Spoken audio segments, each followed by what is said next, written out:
Welcome to lunch hour. This is Satish. IT దాడులు టాలీవుడ్ ను shake చేస్తున్నాయి. బిగ్ ప్రొడ్యూసర్స్ టార్గెట్ గా ఐటీ రైట్స్ కొనసాగుతున్నాయి.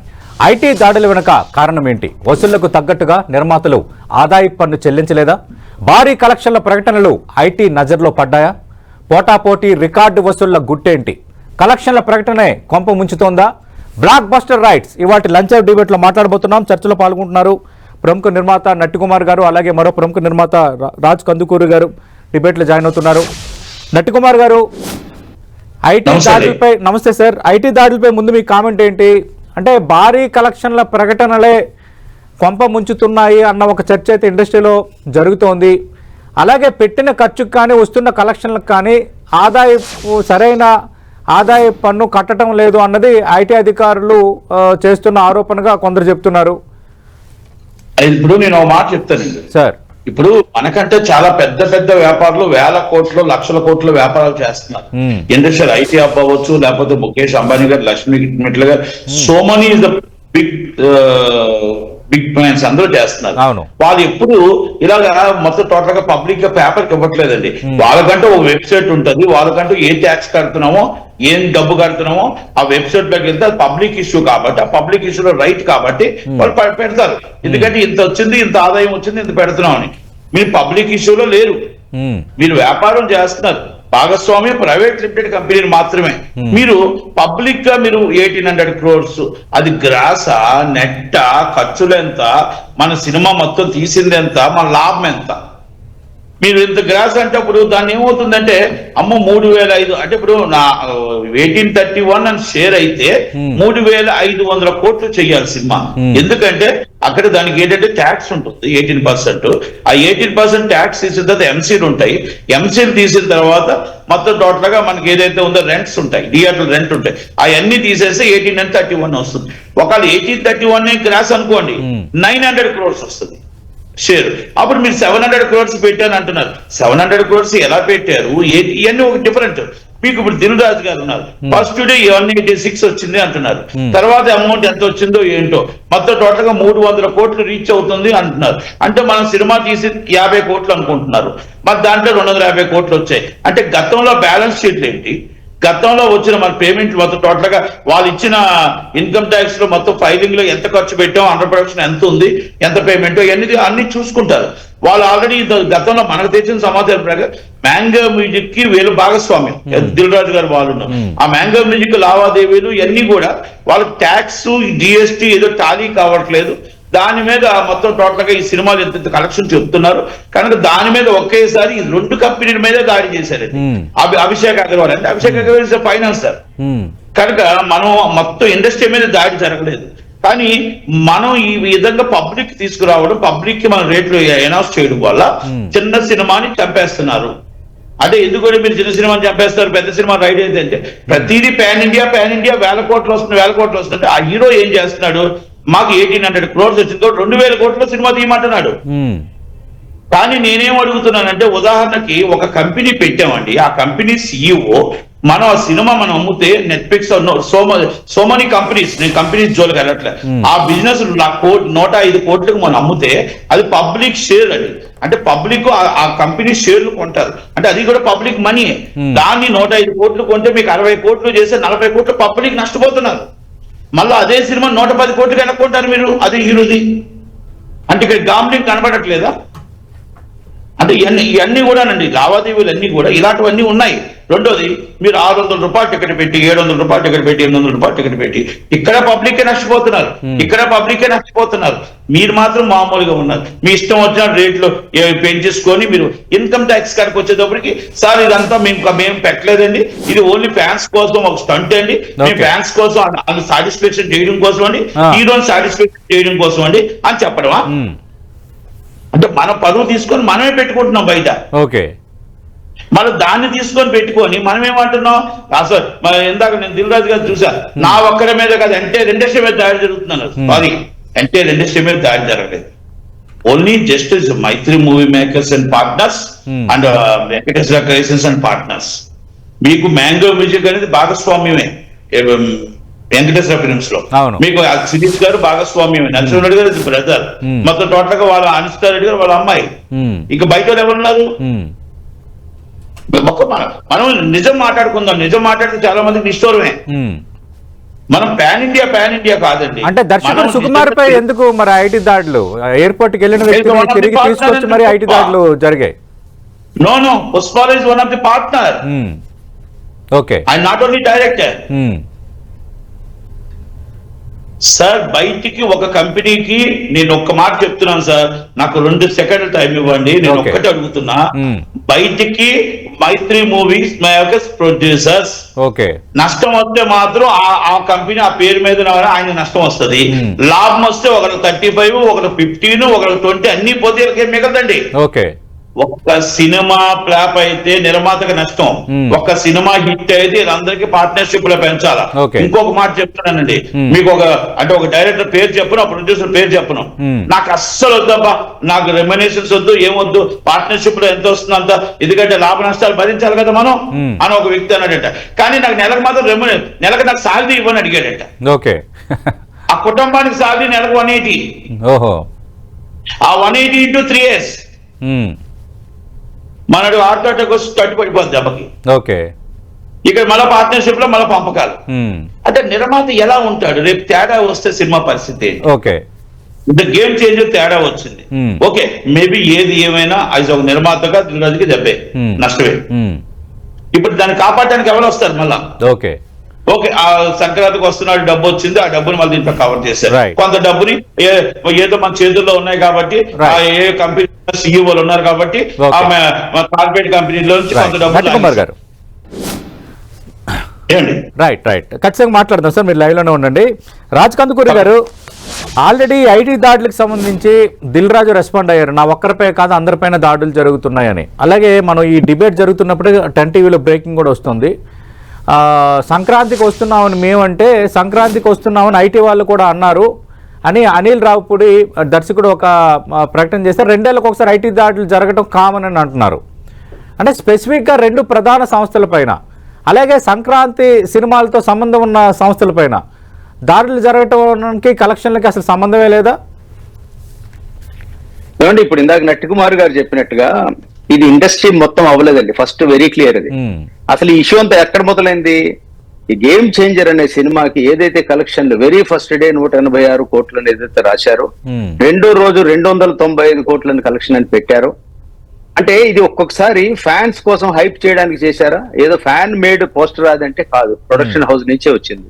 మరి ఇవాళ రోజున 13వ రోజు కలెక్షన్ 182 కోట్లని మరి ఇంకొక వెబ్సైట్ చెప్తోంది. ఏదైతే డైలీ కలెక్షన్ ఏదైతే వాళ్ళు మానిటర్ చేస్తున్నారో వాళ్ళు 182 కోట్లని వాళ్ళు చెప్తే ఇది గ్రాసా, ఇది షేరా? మరి అయితే ఆ రోజు చేసింది అది గ్రాసా, ఇది షేర్ అయితే ఇదేది కన్ఫ్యూజన్ ఉంది ఫస్ట్ ఆఫ్ ఆల్. ఇంకొకటి, ఎప్పుడైతే దిల్ రాజు గారు బడ్జెట్లు హెవీగా చేశాం, మేము చాలా ఖర్చు పెట్టామని 75 కోట్ల రూపాయలు 5 పాటలకు ఖర్చు పెట్టామని అన్నారు. అంటే 15 కోట్లు ఒక పాటకు ఖర్చు పెట్టారు. మామూలు నాలాంటి వాడైతే ఒక 5 కోట్లకు ఒక చిన్న సినిమా తీస్తాం ఆబ్వియస్లీ. ఇంత బడ్జెట్లు పెట్టినప్పుడు ఇందాక నట్టికుమార్ గారు ఒక మంచి పాయింట్ అన్నారు, 1900 కోట్లు 2000 కోట్లు ఒక సినిమాకి చేసింది అంటే ఆ హీరోతో సాహసం చేసి ముందుకు వచ్చి 2000 కోట్ల మినిమం బడ్జెట్ ఎవరైనా చేయగలరా? చేయలేరు. అంటే కనీసం ఆ టార్గెట్ రీచ్ అవ్వాలంటే మీరు ఒక 600 కోట్ల సినిమా అయినా చేస్తే, అటువంటి హైప్ తీసుకొస్తే దానికి రేపు ఆ కలెక్షన్ వచ్చే అవకాశం ఉంది. అంటే ఎంత బడ్డెన్ ఒక నిర్మాత మీద పెరిగింది అంటే, అఫ్ కోర్స్ ఒకసారి హిట్ వచ్చినప్పుడు నిర్మాత మీద ఆ బాధ్యత నెక్స్ట్ నిర్మాత మీద పెరుగుతుంది. ఆ హీరోని అంత బాగా చూసుకోవాలి, అంతకన్నా బెటర్ గా తీసుకెళ్లాలని కోరుకుంటాడు ఏ నిర్మాత అయినా ఏ డైరెక్టర్ అయినా. ఇప్పుడు ఈ రోజు జరుగుతున్నది ఏదైతే ఉందో ఇది మోస్ట్లీ ఒక సినిమాకో 2 సినిమాలు కనెక్టెడ్ అనండి. ఎందుకంటే గేమ్ చేంజర్ విషయంలోనే దీని గురించి చాలా ట్రోల్స్ వచ్చాయని, ఈ కలెక్షన్ హైప్ ఉంది ఏంటని నార్త్ ఇండియాలో కూడా మాట్లాడుకున్నారు. అంటే దాని మీద చాలా మంది చాలా రకరకాలుగా వెబ్సైట్స్ లోను, ట్విట్టర్ లోను, ఎక్స్ లోను రాశారు ఎందుకు ఇలా కలెక్షన్స్ ఇలా ఉన్నాయని. టాప్ రివ్యూయర్స్ కూడా రాశారు. అంటే దాని గురించి ఒక డిబేట్ జరుగుతుండగా ఆబ్వియస్లీ డిపార్ట్మెంట్ కి ఎలా వెళ్తుందండి? ఇప్పుడు నిజంగా 300 కోట్లు ఉందంటే దాంట్లో నిర్మాత షేర్ 140 కోట్లు 130 కోట్లు రావాలి. దాంట్లో జిఎస్టీలు పోవాలి, థియేటర్ రెంట్స్ పోవాలి, డిస్ట్రిబ్యూషన్ కమిషన్లు పోవాలి, చాలా పోతాయి. అవును. సో ఏదైతే మీరు మెన్షన్ చేసింది గ్రాసా, షేరా, ఏంటి ఎంత నిజాలు ఈ దీంట్లో ఏదైతే ఇప్పుడు మీరు ఇందాక మ్యాంగో మీడియా చేశారని అది కూడా వీళ్ళతో పార్ట్నర్షిప్ లో ఉన్నదే. అండ్ ఇప్పుడు ఇందాక అట్ ద సేమ్ టైం ఇంకొక వ్యక్తి మనం ఇందాక సుకుమార్ గారి మీద రైడ్ అయింది, ఎయిర్పోర్ట్ ని తీసుకెళ్లారని వస్తోంది. అదేంటంటే కారణం ఆయన కూడా దాంట్లో ఒక పార్ట్నర్. ఏదైతే ఒక హ్యూజ్ దగ్గర 2000 కోట్లు చేసిన సినిమాకి ఎక్కడైతే వీళ్ళు రైడ్ జరిగినప్పుడు ఆబ్వియస్లీ అందులో ఎవరైతే పార్ట్నర్స్ ఉన్నారో అందరినీ వెరిఫై చేస్తారు. దాంట్లో భాగంగానే జరుగుతుందండి. ఇంకొకటి నా ఫీలింగ్ ఏంటంటే రీజాలు నాకు నిజంగా తెలియకుండా ఎగ్జాక్ట్ కామెంట్ చేయలేను, కానీ నిజంగా అంత కలెక్షన్ లేకపోయినా కూడా హైప్ చేయడానికి వెళ్ళి దాంట్లో ఎఫెక్ట్ అయ్యారేమో దిల్ రాజు గారు నాకు అనిపించిందండి. ఇది ఆయన ఒక విధంగా ఈ విషయంలో నిజంగా అంత బెనిఫిట్ పొందారా లేదా నాకు తెలీదు. తెలియకుండా ఒక హైప్ కోసం వెళ్ళి సినిమాని బాగా లేపడానికి ట్రై చేసి కలెక్షన్లు రాసి నిజంగా పెడితే అంత లేకపోయి కూడా ఉండొచ్చు. ఆయన నిజంగా ఏం చెప్తారు అంటే ఈ పోటాపోటీకి కలెక్షన్ల ప్రకటన కొంపముంచింది అంటారా? ఈ ఐటీ దాడులకు అదే ప్రధాన కారణంగా నిలిచిందంటారా? నాకు అలాగే అనిపిస్తోందండి. అంటే ఏమవుతుందంటే ఒకసారి హైప్ క్రియేట్ చేయడం కోసం చేసి ఉండాలి. లేకపోతే నిజంగా అంత గనక ఉంటే మరి దాని తగ్గట్టుగా జిఎస్టీలు కడుతున్నారా, దానికి టీడీఎస్లు కడుతున్నారా, మరి ఆ క్వశ్చన్లు అన్ని వస్తాయి. ఎప్పుడైతే హ్యూజ్ అమౌంట్ సర్క్యులేట్ అయిందో దాని గురించి రేట్స్ ఆబ్వియస్లీ ఎవరో కంప్లైంట్ అని ఇచ్చి ఉండొచ్చు, ఎక్కడైనా జరిగి ఉండొచ్చు, వచ్చారేమో అనుకుంటున్నాను. నిజంగా అంత డబ్బు ఆయన సంపాదిస్తే ఒక నిర్మాతగా నేను చాలా ఆనందిస్తానండి. ఎందుకంటే ఇండస్ట్రీ కష్టంలో ఉంది. చిన్న సినిమా అయితే క్రష్ అయిపోతుంది. ఒక పెద్ద సినిమా బాగుపడ్డా ఇండస్ట్రీ ఓవరాల్ గా ఎక్కడో చోట ఇంప్రూవ్ అవుతుందని నేను నమ్ముతాను. ఓకే, నట్టికుమార్ గారు, అంటే ఈ పోటాపోటీ ప్రకటనలో ఉన్నది లేనట్టుగా లేనిది ఉన్నట్టుగా చూపించడం అనేది ఐటీ నజర్ కారణమా, లేదంటే ప్రధానంగా ఎక్కువగా సినిమా నిర్మాతలు ఖర్చుని కొంత తక్కువ చూపిస్తారు, లేదంటే ఎక్కువ చూపించిన ఆదాయ పన్ను చెల్లించరు, లాభాలు వచ్చినప్పుడు ఒకలాగా లేనప్పుడు ఒకలాగా వ్యవహరిస్తారన్న ఒక అపప్రద కూడా ఉంది, ఒక ఆరోపణ కూడా ఉంది. ఇప్పుడు నేను ఒకటే అంటానండి, మనం లేనిది ఉన్నట్టు చూపించినా ఉన్నది లేనట్టు చూపించినా మనం ఇందాక రాజకాంత్ గారు చాలా కరెక్ట్ చెప్పారు. 700 కోట్లలో మన సినిమా తీస్తే దానికి టీడీఎస్ 70 కోట్ల రూపాయలు కట్టాలి. అది ఎవరైనా అవునండి, ఏ కంపెనీ టీడీఎస్ ముందు కటింగ్ చేసి ఇవ్వాలి. ఆ టీడీఎస్ 70 కోట్ల రూపాయలు మనం కట్టిన తర్వాత మొత్తం 700 కోట్లు మనం ఎక్కడి నుంచి తెచ్చాం, ఆ 3 సంవత్సరాలు రిటర్న్ ఫైల్ ఎలా చేసాం, మనం ఎక్కడెక్కడి నుంచి పేమెంట్లు వచ్చాయి, ఆ కంపెనీలు రిటర్న్ ఫైల్ చేస్తున్నాయి లేవా, వాళ్ళకి ఎక్కడి నుంచి వచ్చాయి, విదేశీ లావాదేవీలు ఏమైనా జరిగాయా, విదేశీ లావాదేవీలు జరిగితే అక్కడి నుంచి ఎలాగొచ్చింది, ప్రాపర్టీ 23.9 ట్యాక్స్ టీడీఎస్ కటింగ్ అయిందా, ఇవన్నీ డిఫరెంట్ యాక్ట్స్ ఉంటాయండి. అవన్నీ కూడా పర్ఫెక్ట్ గా వాళ్ళు చూస్తారు. అయితే ఇక్కడ ఒకటి, మీరు ఏదైతే మాకు ఇన్ని 100 కోట్లు చేసి ఇందాక చెప్పాను కదండి, పెద్ద పెద్ద కుబేరర్స్ ఉన్నారండి, వ్యాపారాలు చేస్తున్నారండి. వాళ్ళు ఎప్పుడు కూడా నెట్వర్క్ మీదకి వచ్చి మాకు ఎంత వచ్చిందని చెప్పేసి మనకి ఈవెంట్లు పెట్టుకోవట్లేదండి. మనం ఏం చేస్తున్నాం, రానిది వచ్చినట్టు చూపించుకుంటూ మనం మొత్తం టోటల్ గా పోతే ఈ డిస్ట్రిబ్యూటర్ షేర్ ఇచ్చేటప్పటికి మనకి నెలలు పడతాయండి. ఈ డిఆర్డీఓ షేర్లు ఇచ్చేటప్పుడు నెలలు పడతాయండి. అది ఆర్డర్ పుణ్యకాలం కాస్త పూర్తవుద్ది. అలాంటిది కొంత షేర్ రావచ్చు, కొంత రాకపోవచ్చు, కొంత కష్టాలు ఉండొచ్చు. మరి ఈ డబ్బు అంతటికి ట్యాక్స్ కట్టాల్సిన బాధ్యత దిల్ రాజు గారు, ట్యాక్స్ కట్టాల్సిన బాధ్యత మైత్రి వాళ్ళు. అంటే ఇవన్నీ నేనేమంటానంటే, మనం ఎందుకు పబ్లిక్ గా పెట్టుకొని మనం హీరోకి అయిపించి రేపు అంత పెద్ద బడ్జెట్ లో ఫ్యాన్స్ ఏమంటారు, మా హీరోని 2000 కోట్లలో సినిమా తీయండి, మా హీరోకి 2500 కోట్లలో సినిమా తీయండి. ఇది కరెక్ట్ కాదండి. నేనేమంటే ఫ్లాప్ అయిన సినిమాని ఎందుకు తీసుకోవట్లేదు? మీరు ఇప్పుడు ఒక బిజినెస్ చేశారు, ఆ బిజినెస్ లో మీకు ఎంత బ్రేక్ ఈవెన్ అయిందో చూడండి. బిజినెస్ కాదు, మీకు అమెజాన్ కి అమ్మారు, అమెజాన్ లో మీకు బ్రేక్ ఈవెన్ ఎంత అయ్యింది, ఆ కంపెనీకి ఎంత నష్టం వచ్చింది, అది చేయమంటున్నాను నేను. ఆ కంపెనీకి ఎంత నష్టం వచ్చింది అని చెప్తున్నాను. ఆ కంపెనీకి ఎంత నష్టం వచ్చింది అని మీకు అడుగుతున్నా నేను. మేజర్ అది నేను అడిగింది. అవన్నీ మీరు చూసుకోకుండా మీరు మొదటి ఇప్పుడు బిజినెస్ చేశారు. నాకు తెలిసి పుష్పాలో డిస్ట్రిబ్యూటర్లు కొంత లాస్ అయ్యారు ఆంధ్రాలో. ఆంధ్రాలో ఏం లాభాలు ఏం రాలేదు. అదే అంటున్నారు చాలా మంది, పుష్ప 2 ఆంధ్రాలో ప్రాఫిట్ సరిగ్గా రాలేదు డిస్ట్రిబ్యూటర్లకి. కొన్ని దగ్గర బ్రేక్ ఈవెన్ అవ్వలేదు, నాకు తెలిసేది. మీకు తెలంగాణలో బ్రేక్ ఈవెన్ అయింది, ఆంధ్రాలో బ్రేక్ ఈవెన్ అవ్వలేదు. నార్త్ ఇండియాలో ఎక్స్ట్రాడినరీ కలెక్షన్ వచ్చింది, వాస్తవం అది. వచ్చింది. కేరళలో కలెక్షన్ బ్రేక్ ఈవెన్ అవ్వలేదు, మీకు తమిళనాడులో బ్రేక్ ఈవెన్ అవ్వలేదు, కర్ణాటకలో బ్రేక్ ఈవెన్ నాకు తెలిసి ఢిల్లీలో బ్రేక్ ఈవెన్ దగ్గరికి వచ్చినట్టుంది. ఇది నిజాలు, అబద్ధం కాదు ఇది. నేనేమంటానంటే అండి, ఇప్పుడు డిస్ట్రిబ్యూటర్ కి ఎగ్జిబ్యూటర్ గా నేను ఉన్నాను కాబట్టి ఉదయం వేస్తే అందరితో మాట్లాడుతున్నాను కాబట్టి మనకి రాజకాంత్ గారు కానీ మాకు కానీ ఈ నిజాలు తెలుస్తాయి. ఇప్పుడు ఎవరు ఇష్టం వచ్చినట్టు పేపర్ లో రాసేస్తూ టీవీలో వేస్తూ, అందుకే కదా మీ ఇద్దరిని పిలిచారు డిబేట్ కి. మీరు ఫ్యాక్చువల్ గా ఉన్నది ఉన్నట్టు మాట్లాడతారు, అసలు ఏం జరుగుతుందో చెప్తారని కదా. అంతే కదండి. ఇప్పుడు నేనేమంటానంటే, మీ కంపెనీలే బయట ట్విట్టర్ లో ఇంత పే చేసిందంటే దానికి సమాధానం ఏం చెప్పాలి?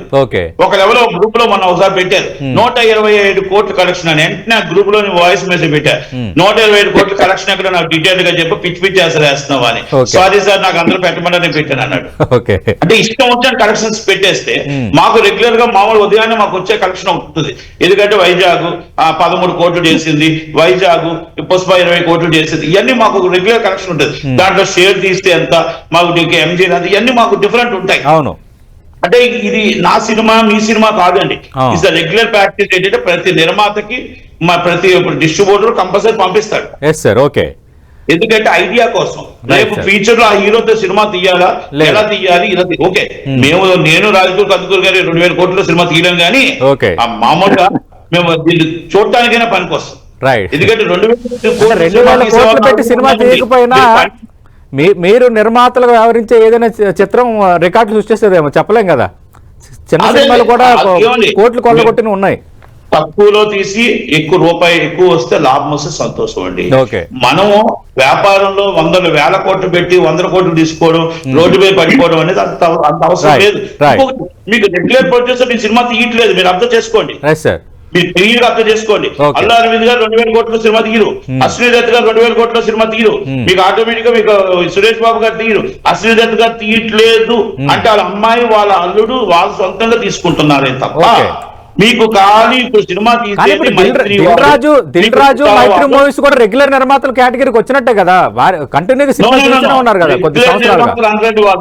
అగ్ర నిర్మాతలు అంటారు. అగ్ర నిర్మాతలు అంటే అమెరికా ఎంతో డాలర్ ఎంతో, వాళ్ళు డాలర్ అంత వాళ్ళు, మేము రూపాయి అంతట వాళ్ళని.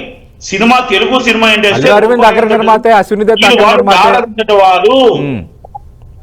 సార్ 2000 కోట్లు తెలుగు ఇండస్ట్రీ ఎప్పుడైనా తీసిందా? 1000 కోట్లు సినిమా ఎప్పుడైనా తీసిందా? 1500 కోట్లు సినిమా ఎప్పుడైనా తీసిందా? డిబేట్ ముగించే ముందు అంటే 186 కోట్ల ప్రకటనలు, ఈ ప్రకటనలు అంటే ఇలాంటి ప్రకటనలు ఇవ్వకపోతే సినిమాకు ఆ మాత్రం హైప్ రాదు, లేదంటే అభిమానులు దాన్ని ఒక పాజిటివ్ గా తీసుకోరనే వాళ్ళు కూడా ఉన్నారు.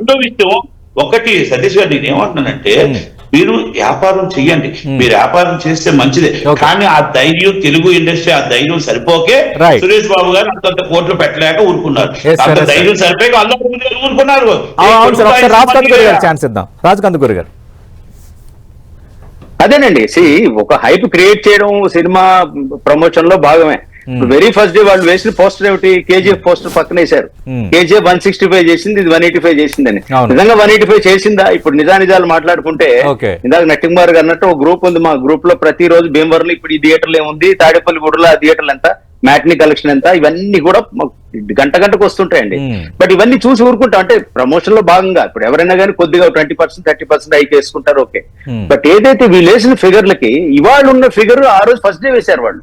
మరి అది షాకింగ్ అనిపించింది. ఆబ్వియస్లీ ఇది కనుక నిజంగా ఉంటే ఓకే, దానికి తగ్గట్టు ఇంత అమౌంట్ మీరు వేస్తే 295 కోట్లు మీరు సెకండ్ డేకి వేశారంటే మీకు అసలు ఈ సినిమా మేకింగ్ 450 కోట్లు ఎంతో పెట్టే సోర్స్ ఎక్కడి నుంచి వచ్చింది? మీకు ఇచ్చిన వాళ్ళు మీకు 10% డిడక్ట్ చేసి టీడీఎస్ కట్టే ఇచ్చారా? మీ పేరు మీద వాళ్ళు టీడీఎస్ అక్కడ కట్టారా?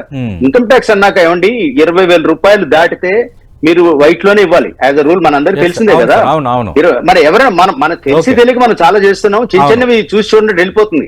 బట్ ఏదైతే when it comes huge crores, hundreds of crores, ఎక్కడైనా ఇలాంటి ఇష్యూ జరిగినప్పుడు ఖచ్చితంగా దాంట్లో పరిశీలిస్తారు. అందువల్ల జరిగింది ఇది, అంతకన్నా ఇంకేం. Right right thank you Raj Kandukuri గారు, థ్యాంక్ యూ. వెల్కమ్ అండి నట్టికుమార్ గారు. ఖచ్చితంగా మరి దీని తర్వాత అయినా మరి నిర్మాతలు మారుతారా, లేదంటే ఈ కలెక్షన్ల ప్రకటన విషయంలో కానీ హైప్ క్రియేట్ చేయడంలో కానీ కొంత ఇక్కడ నుంచి ఆలోచన చేస్తారా? మనం వేచి చూడాల్సిన పరిస్థితి కనిపిస్తోంది. ఇది బ్లాక్ బస్టర్ రైట్స్ పై 10 టీవీ లంచ్ అవర్ డిబేట్.